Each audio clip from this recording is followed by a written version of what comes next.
This is Out of Our Mother's Basement and Into Your Heart. This is going to be the Pokemon episode because if you know me, you know I'm a huge fan of Pokemon. I think it all started when I was trying to just watch anything other than Rocky and Bullwinkle, the little cartoon about the fucking flying squirrel and the fucking moose. I don't know. It used to be on YTV back in the day. I think before the Zone came on or during the Zone. I just remember not liking the cartoon whatsoever. So I would try to find Teletoon or God forbid I would never watch Family Channel unless it was a show like Art Attack. Um, that being said, back in the day, there was a channel called UPN 11. They used to air WWE a little bit. On St. Patty's Day, they used to air all the Leprechaun movies in a marathon.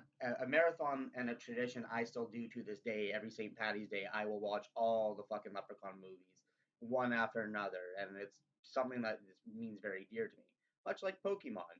And that's where I'm going with this whole UPN 11 thing because that's the first channel where Pokemon was airing when I was watching it back in the day on Canada. And I remember going to school the next day after I first saw the show called Pokemon and telling all my friends, like, yeah, when Rocky and Bullwinkle's on, YTV, change the channel to like maybe it was channel 18 or 21 at the time. But I was telling them about this amazing show called Pokemon, and it not only changed my life, but it blew up bigger than I could ever imagine. Like Pokemania started that year. The Pokemon cards blew up and became one of the craziest phenomenons around the world.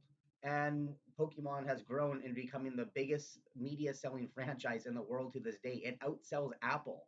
The only time Apple ever becomes number one is when they make a new phone and people buy it for the first month, and that's it. After that month, Pokemon takes over again. Whether it's their clothing, their you know their they have books that they make to this day, a manga that still runs. They have the cards, they have the video games, the TV show, the movies, the all the other types of merchandise that you can even think of. And one of the reasons why I'm doing this podcast episode today in a video format is I'm going to show off some of my collection while talking about some of my memories and some of my things with Pokemon cards and video games and all the stuff where it all started. And let's just dive in from the beginning.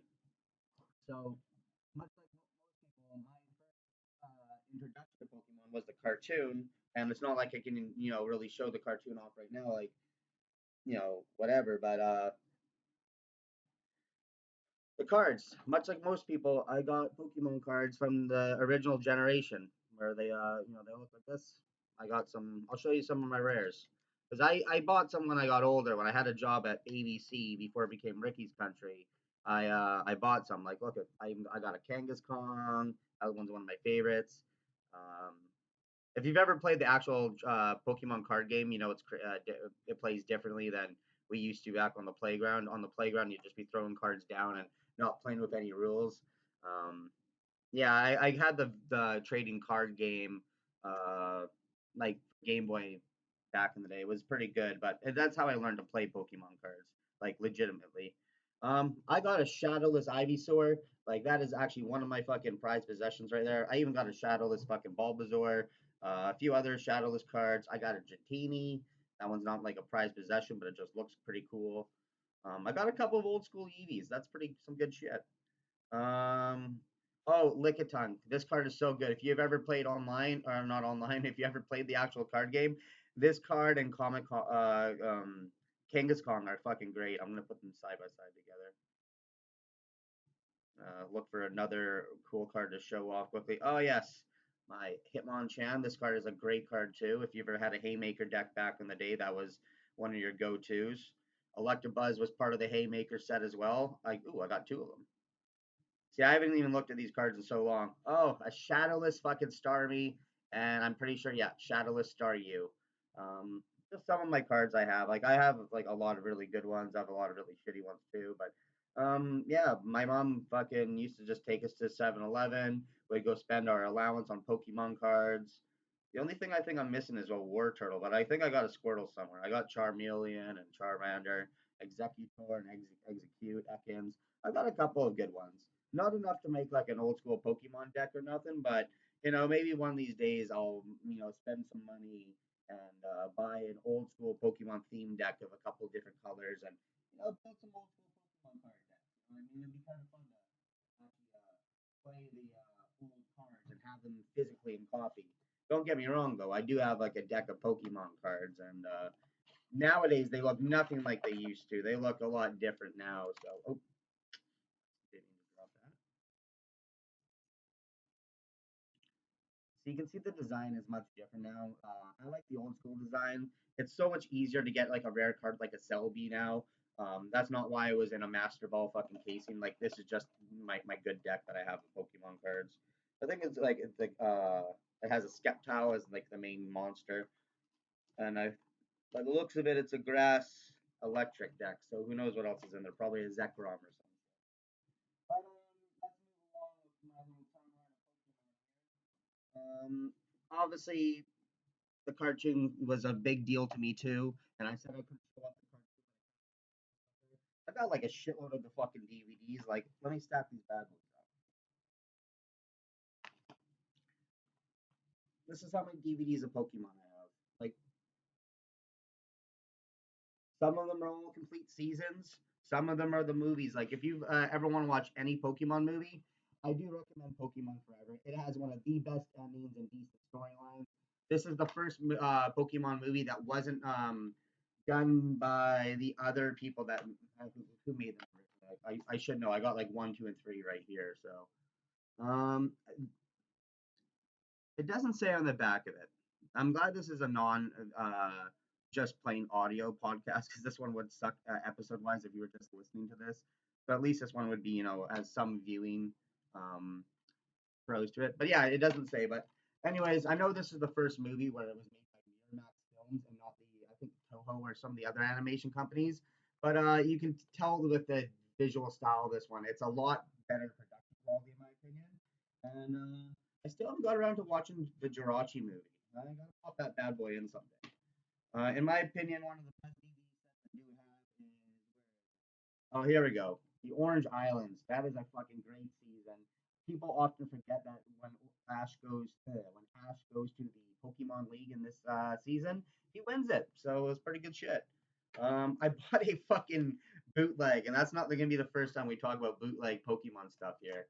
But I thought I was buying it on eBay the first season of Pokemon, and it came like this. I was like, okay, well, Ash never had a Raichu. Ash didn't look like that or have like what Super Saiyan Goku with the red hair looks like? That's the color of Ash's eyes. I know this camera's not really picking it up the best, but Ash never had like fucking beady red eyes like that. The wave just says animation at the top is great. The fucking fact, or oh my god, I'm tongue tied today. A little bit of the pasty.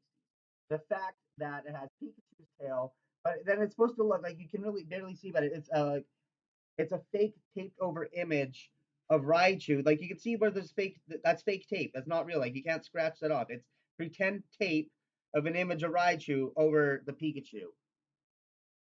It's fucking crazy. And then on the back, it's like it's supposed to be season one, but look at all those fucking other generations of Pokemon. Like there's fucking Emolga and Dedenne right there. And shit. Like holy fuck.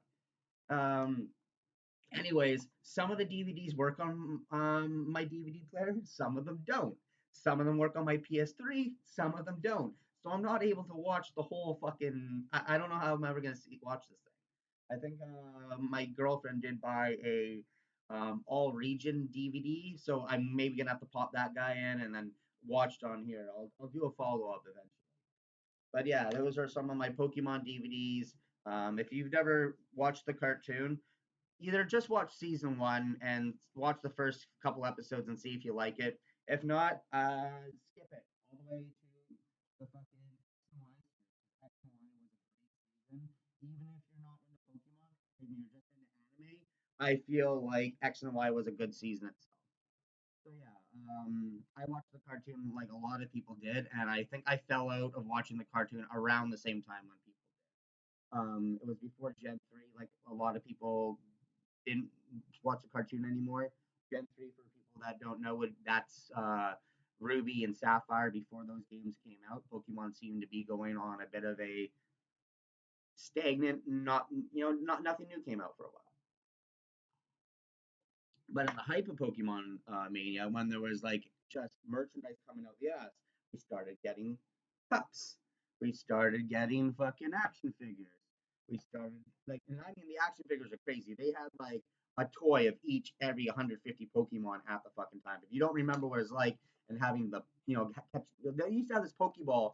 It'd be on this like little stringy type thing, and the ball would be open and it would have like a trigger. So you'd throw it off of your like little string. It would snatch the Pokemon up, and then it would come back to you like in the cartoon. It was a pretty cool little toy. It was like on this little 3 foot, I don't know, little rubber. I don't know what do you call that, elastic fucking rope, a bungee cord. Yeah, a bungee cord is the fucking right thing to call it. So not only was the fucking toys coming out, but then the fucking games. Oh my god, the fucking games. Does anyone remember blue version? Does anyone remember yellow version? Does anyone remember fucking green version? Of course you don't. It's a bootleg.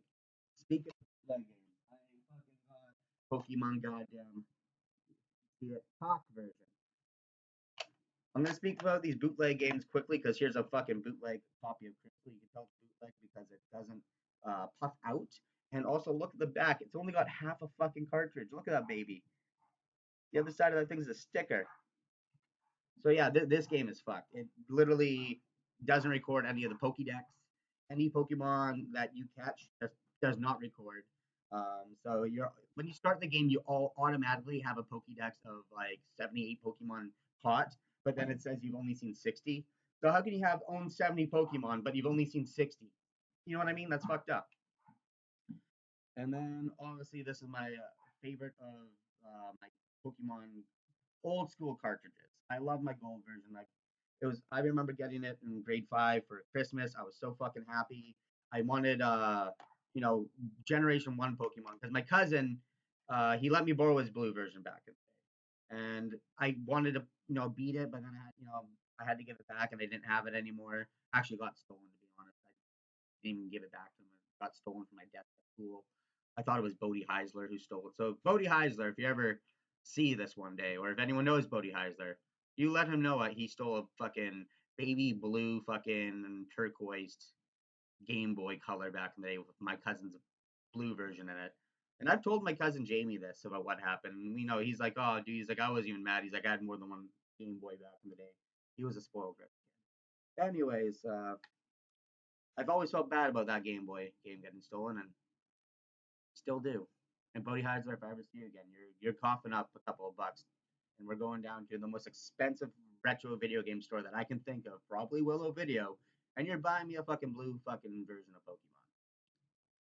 I do karate. I got my green belt. I'll fucking bully you into this. Don't even try to get out of it, you short, weaselly little bastard. I'm not even the tallest, and I know you're still shorter than me. So, ooh, don't fucking mess with the Pokemon green belt guy. I'm just saying, watch out. I'm a badass here. That being said, I remember when I did get my first copy of Yellow version, though. I had this kid named Jared in my class in grade 5 after I got my gold version, and I had saved up $10 and I was going to buy it off of him.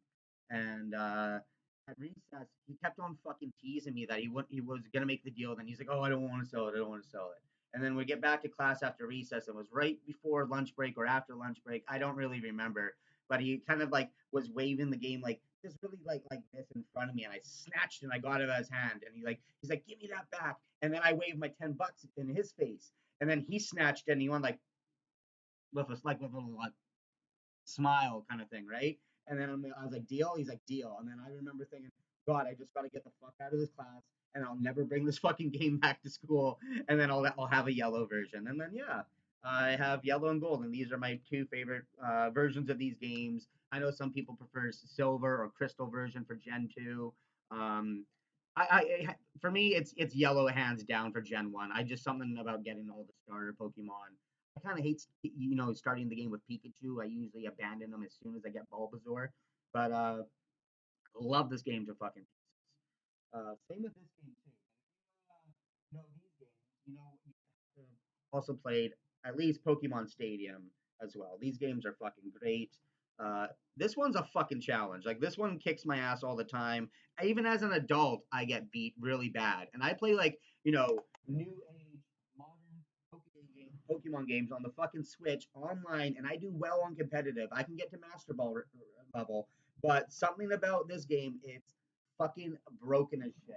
Like I'm not gonna get the details about Eve training and about how the fucking Eve training was different for Gens 1 and 2, but they're different. And I used a bunch of rare candies to get my Pokemon to level 100, and then I used all the vitamins to power them up a bit, and that gets them, like little over 1/3 of the way is to full strength. So these Pokemon are level 100, fully fucking Eve trained, just like taking super effective hits like it's nothing, and then just one shotting my like best Pokemon like they're like nobodies. I'm just like, wow, my team got bitched. So the crazy thing about the Pokemon Stadium game and my Super Game Boy Color is, no, not my Super Game Boy Color, my just Super Game Boy, is some of the games work in this one and some of them don't. Like Gold version will work, but it has no color whatsoever. So I prefer to play it, on the TV if I'm using this thing. But because I'm playing it on Stadium 2, I haven't beaten anything to play at twice the speed yet. So everything seems super slow and it drives me nuts. So I don't play my Gold version as much as I want to these days because yellow version works on this thing and yellow version works in this thing just fine. And none of the colors change and it sucks. So if you want color changing stuff, I have to play it on this one.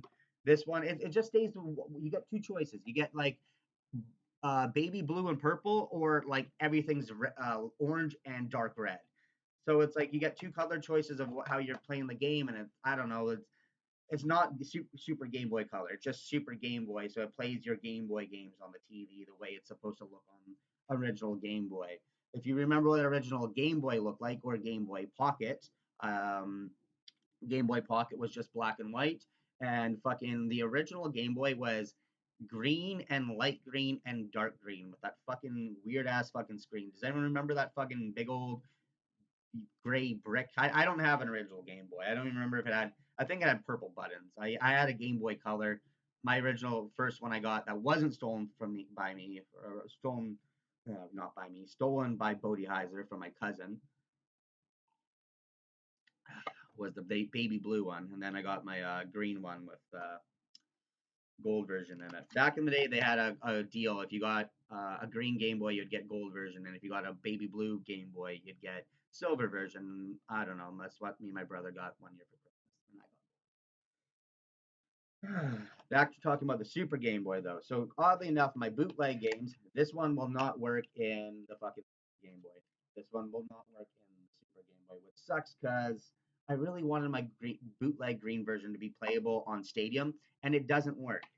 So fucking this one doesn't work. Oddly enough, though, the cock version doesn't work on Stadium, but cock version works in the goddamn Super Game Boy, and it plays just fine. It literally plays like black and white style, so I'm like, okay, that's not bad.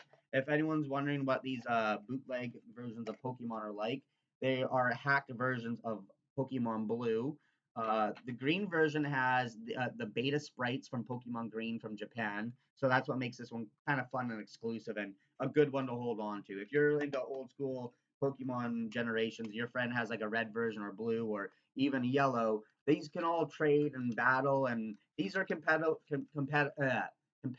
on the Game Boy, which is still fun. Most people rather play Stadium if they got it, but if you got a Game Boy, like a nice good stack of them, even the SPs or Game Boy Colors, you can just pop these sons of bitches in, grab a link cable, they still work. Um, Showing off some of my Game Boys quickly. I'm stuttering and tongue tied today. I don't know what this is. Yesterday in karate, I couldn't remember my katas for the life of me. I kept on doing the wrong punches. Today, I am fucking not even slurring my words. I'm just not even fully pronouncing the fucking letters. Uh, but yeah, that's my little Game Boy with the Geodude and the Charmander on it. Nice to have the fucking stickers on it. Even my cell phone. If you can really see closer, I got Pokemon and fucking Mario Brothers shit all over it. Um, yeah, I'm not that obsessed. My fucking home screen fucking Austin Theory from WWE. He has a face that literally looks like it's a rejected Slipknot mask. There we go. Yeah, look at that shit. See? Looks right. Looks fucked. See, podcast episodes usually work better when I'm not chewing on stuff or doing a video. It's usually better when I'm just reminiscing, telling stories from my past about my mom. But more of the memorabilia. So yeah, Pokemon games, came out for the fucking Game Boy Color. I said they came out for Game Boy Advance, or I did say that. There was Ruby version, and then Sapphire version, and then Fire Red and Leaf Green. I have my hands. Where the hell is it? I at least got one of each Pokemon generation game. Like I don't have Ruby and Sapphire, but I definitely have like Sapphire version. I do have both Fire Red and Leaf Green. These are remakes of fucking the Generation One games like Blue version, Red version, etc. Um, if you can't tell, like green's my favorite color. I absolutely love it. Bulbasaur was my starter Pokemon, so any game where Ivysaur or Bulbasaur or Venusaur has is on the cover of it, I usually do tend to get little memorabilia of him. Like that's my amiibo. You obviously saw my little Bulbasaur figure that was inside my Pokeball toy. You saw my Bulbasaur cup. Like he is my favorite Pokemon. He was my first starter, which is weird because like when I was a kid, turtles are like one of my favorite animals. And you would have thought I would have picked Squirtle because that's the thing. I played blue version. He's like Blastoise is right on it. Turtle of cannons. But no, I just there's something about Bulbasaur from watching the cartoon where I'm like, that is my fucking guy. Like that is my Pokemon. And more memorabilia to show off. This is actually a little speaker. You can see that's got him scratched up, but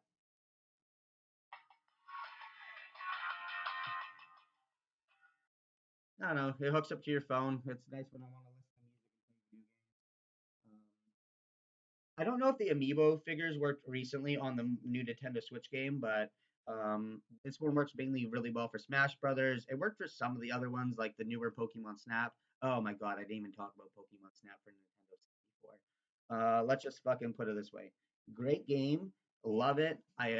Own it for my Wii U.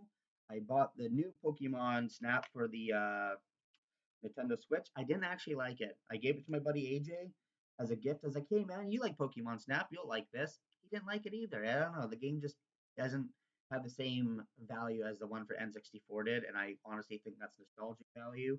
But that's that. Anyways, my little trifecta of Game Boy Advance games. Not too much I can really say about these ones that I didn't already kind of say about the stack of these ones. It's just remakes of Generation One, just in Generation Three. I remember though when I did get my hands on Sapphire version, I was kind of upset that I couldn't trade with my Gold version, and I wasn't able to bring my Pokemon moving forward. But I was super happy when I did get Green version for my nanny for Christmas, and I was like, all right, fucking right, that's not too bad. Put these guys over here. Yeah, show off a lot of stuff. Oh, I didn't show off this stuff. So yeah, back in the day, this was one of the at the time one of the most official Pokemon trainers guide that had all these tips and tricks and a walkthrough of the fucking game. Like I remember like owning this thing back in the day as a kid, and then it got ripped up, and I happened to just be in the video game store like 4 years ago, and they had a copy of it for like $20. And I was like, fucking right, I'd love to read through this thing again. So whenever I do play Pokemon Stadium or I play through my blue version, my yellow version, I do read this thing all the way through. And it's not like I use it to help me too much, like that I need it. I don't know, I just like the nostalgic factor of having it because I had it with me when I was a kid, and now I look through it as an adult. I'm like, sweet, I don't need to think. Some other cool stuff I got. I got this thing from my buddy AJ. Now this thing I want to get framed because I love gold and silver version so much, and Generation Two probably is my favorite generation. But look at that fucking tapestry for fucking Pokemon Johto. Just amazing artwork.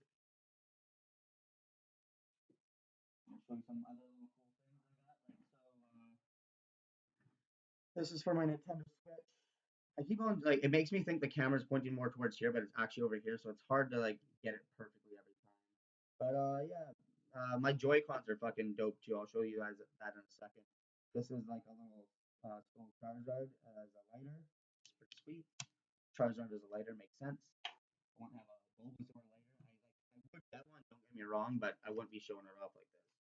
So my Nintendo Switch is pretty decked out. I got see the different little starters there. Um, the Joy Cons come out and then they slide into this guy, and then they look all nice and snazzy. So yeah. Um, Another thing I should probably share why this Pokemon obsession has always stuck with me after the Pokemon Mania ended is I share the same birthday as Pokemon. And every year on my birthday, Pokemon either a new game, a new set for the cards, some new, maybe it's gonna be one of the mangas, and they're just releasing that. I got I got the original chapters of Red, Green, and Blue. Once again, the famous colors of Gen One. There is like a chapter Yellow, but I never got into it. Um, but yeah, it's just because of me sharing my birthday with Pokemon. I've always had an obsession with it to a degree that I didn't know as a kid that I shared the birthday with Pokemon. And I would just always get to look forward on my birthday because I'd be like, oh, Pokemon made something new, and I get to have that. And it was just, I thought it was special just for me. I literally thought it was just for me. Like, it's one of those things when you, like, you're young and you're a kid and you think, like, wrestling's real, that kind of thing, right? So, yeah, it's always been there for me. Even when I was in culinary school, I was playing the shit out of Diamond version, and I probably put 200 hours on this game on the bus and the SkyTrain to the Pacific Institute of Culinary Arts on Granville Island.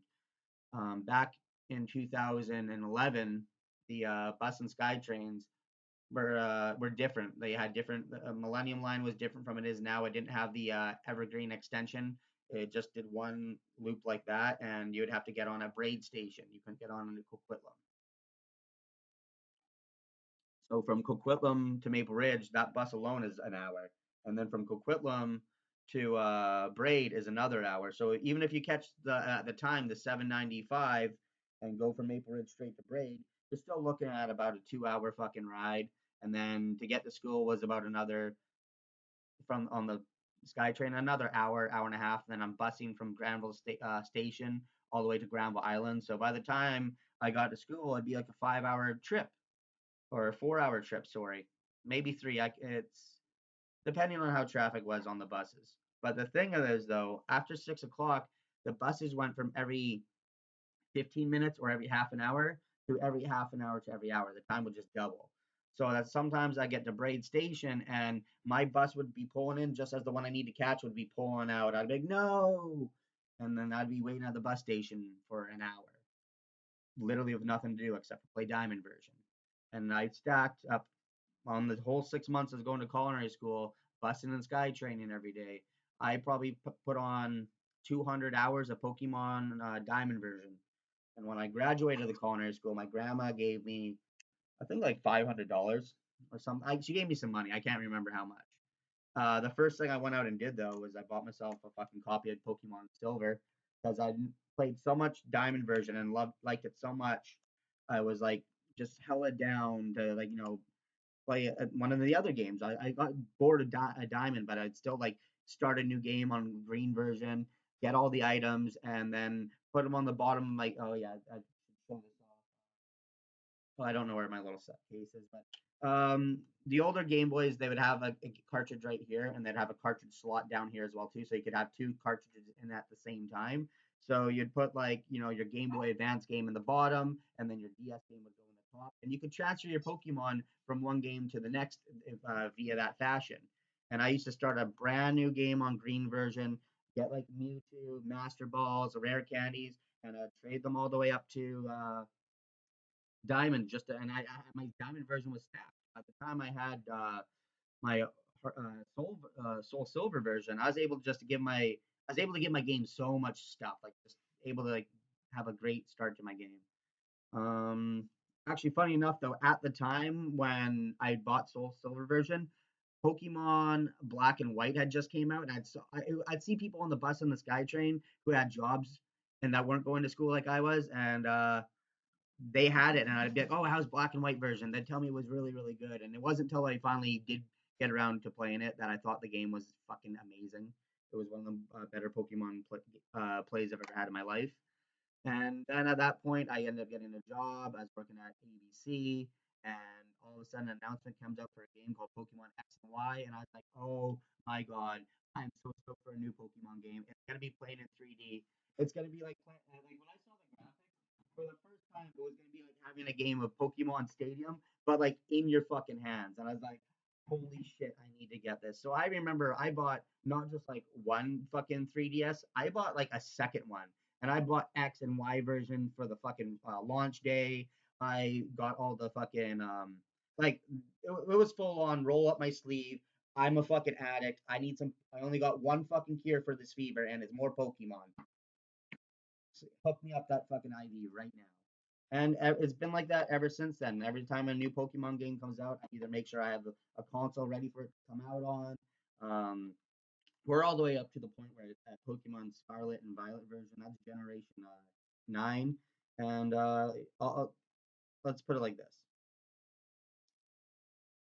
if you can see, if you see at the top, the YouTube is like the game I've played the most, or the app I've used the most of because I watch it a lot. But Smash Brothers, I've probably put over 200 hours on. You can see Pokemon Shield version is right behind that. I know I put over 250 hours in Legend of Zelda Breath of the Wild. And then you can see the newest Pokemon game that came out not even 2 months ago is almost over going to take the Legend of Zelda for play hours. That's amazing. That's how much fucking playtime I get out of these games just because I enjoy them. I generally can just sit down and forget my not my problems, just forget about everything else and go into this imaginary world where I collect these creatures. I do want to show something pretty cool. Okay. All right. So it's close. It shows I've put 140 hours into Pokemon Violet since the game came out. All right. Well, I think this is a good way to end it because this is the most recent Pokemon game. At the time of this video, the Greninja event is gonna come around within a few days again. I've already did the first half of the Greninja event and got the Pokemon. But so far, the season 2 of online competitive has been fun. Some Pokemon I just really do not care for. They are just either too hard for me to want to work and get. Even though I put 140 hours in there, I don't want to spend 140 hours of looking for Gimmighoul coins. Like, good shit. I can always get what from a trade from somebody one day. Hmm. Right, indigestion. That's time to pack this up and go. I gotta put all this stuff back on my shelves and put all my cards and video games away. I hope you guys enjoyed my Pokemon episode of Out of My Mother's Basement and Into Your Heart. This is gonna be a different episode compared to other ones because it's February the 1st today, and my birthday's at the end of the month. This is almost like a birthday episode to you guys, the viewer, the listener, compared to normal. Usually I would just rant and rave and tell funny stories. Today I showed stuff off. Kind of different. I could do another episode and tell Pokemon stories of funny stuff that happens throughout the year, but there wouldn't be that many. There would just be, the times you go to like McDonald's and they used to have Pokemon Snap on N64 like in the play area, and you kind of like push some kid out of the way who was like playing on the game, and like the best part was too back in the day if you went to McDonald's when they had the N64s, there was always some kid who was dumb enough to like actually try and have a save file there, and you just want to like delete it as soon as like that kid was off the machine. You're like, yep, start a new game, bit. Ah, but that was some of my favorite things back in the day. Yeah, playing fucking N64 in McDonald's when you're just done eating your meal. Like I remember eating as fast as I could just so I could have more playtime while everyone's eating like a human being. But that was what Pokemania was like back in the day, and it's hard to explain Pokemania to someone who wasn't there. The closest thing you could ever explain to them or show them was when Pokemon Go was a thing, and everyone was outside and enjoying life and hanging out and seeing old friends they hadn't seen since high school, and they weren't even planning on meeting up to just bump into one another. Then you'd bump into another group of friends because you're all out and about playing Pokemon Go. That game was fucking amazing. Like let alone the fact the game was cool because people were out and having fun. But that's two times in Pokemon's fucking history where it was a global phenomenon. Twice. Name any other franchise in the world where it was a global phenomenon. Twice. Unbelievable stuff. Like little things like that make me know that Pokemon's probably never gonna go away. I could have sat here and told like stories of like the fucking pre Pokemon War theory. I could tell you when I was younger, before Pokemon became a thing and was like big amongst kids, like before Pokemon Mania started the first time. my older cousin told me kids in high school actually did play Pokemon games for a little bit. It was for a very small frame of time because the game was kind of cool. And if you looked around, if you like read into it, it was like a post-apocalyptic to a degree. There's no adults. There's only kids running around with these mutated monsters, and people thought it was a you know post-nuclear war type of game, kind of like Fallout. Oh my god! Oh, for fuck's sake.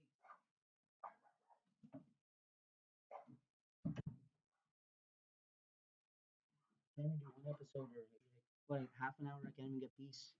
God damn.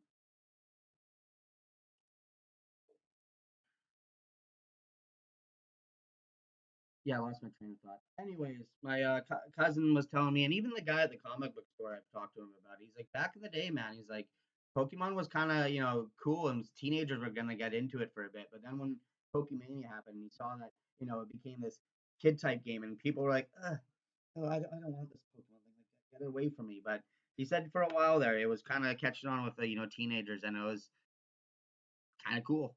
And I still think Pokemon's cool, whether it went in that direction or not. If it would have became more of a teenage phenomenon and kind of depicted as this, Fallout style fucking animal catching game. Because when you do play Pokemon Generation One, it is there. Like there's scientists that say like, oh yeah, I used to work on experiments, and then there was a pre Pokemon War. Even Lieutenant Surge says back in the war, there's not a lot of adults. So I can see how people got to that conception, and I was like, oh, that's kind of cool. I wish that there's an alternate universe where it went down that area. I kind of lost train of thought there again. It's because in Pokemon X and Y and Alpha Sapphire, there was like a pre-war, but it's not like a gun war and nuclear bombs coming down.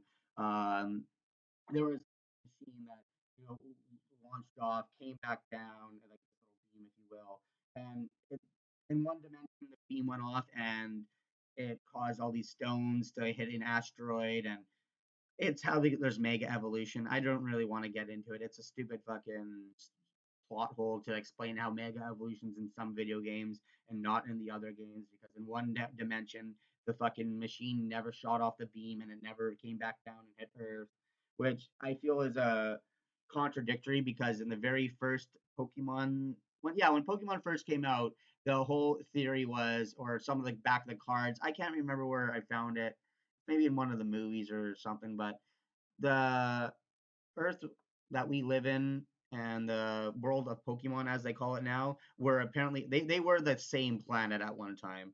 And like, there's an unexplored jungle of like Africa that's really deep and dense in the jungle. Like, I can't remember the name of it, but even to this day, some people believe that there's fucking dinosaurs that, like, like a Nessie, if you will, that there'd be like a dinosaur in that part of the jungle that because it's so deep and no one can ever get to it. Possible dinosaurs could still live there or animals we've never discovered. The first 150 Pokemon were all apparently supposed to have came out of that jungle.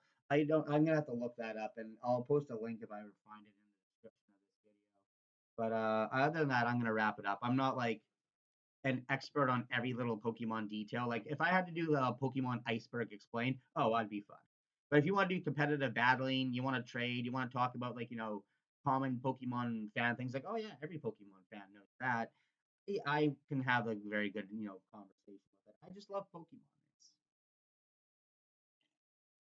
It's always going to be around, never going to go away. Anyways, this was Out of Our Mother's Basement and Into Your Heart.